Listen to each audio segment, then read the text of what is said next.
38 over 3 বলে দলের run মোটে 128। মিরপুরের ধানক্ষেত হোক আর যাই হোক, এই গতিতে রান তুললে জয়ের আশা করার কোনো কারণ ছিল না। কিন্তু 8 নম্বরে নামা নুরুল হাসান সোহানের একটা ক্যামিওতে মোমেন্টাম পাল্টে গেল ইনিংসের। পরে সেই মোমেন্টামের ওপর রিশাদের ঝড়ে মিরপুরের মরা উইকেটেও শেষ 10 ওভারে 82 রান তুলে জয়ের স্বপ্ন দেখছে বাংলাদেশ। মন্থর গতির ইনিংসে গতি দিয়ে নিজের কাজটুকু বেশ ভালোভাবেই করেছেন নুরুল হাসান সোহান। মিরপুরের কালোমাটির পিচ যেন ব্যাটারদের জন্য বদ্ধভূমি। ওয়েস্ট ইন্ডিজের বিপক্ষে সিরিজে সেই পিচ যেন আরও কঠিন হয়ে উঠেছে তাদের জন্য। বাংলাদেশ নেমেছে 5 স্পিনার নিয়ে। অন্যদিকে ওয়েস্ট ইন্ডিজের ইনিংসে অর্ধশত বছরের ওয়ানডে ক্রিকেট ইতিহাসে প্রথমবারের মতো 50 ওভারই করানো হয়েছে স্পিনারদের দিয়ে। এতেই বোঝা যায় ব্যাটারদের জন্য কতটা কঠিন মিরপুরের কন্ডিশন। এমন পিচে একের পর এক ডট বল খেলে নিজেদেরই চাপে ফেলে দেয় বাংলাদেশ। 39তম ওভারেও দলের রান ছিল মোটে 128।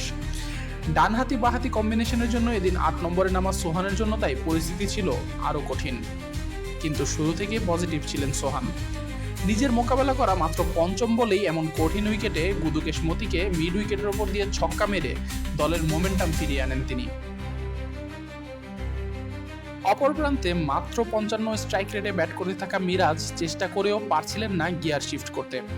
কিন্তু সোহান ঠিকই দলের রানের চাকার গতি বাড়ান 2-4 আর 1 ছক্কায় 23 রানের ইনিংসে।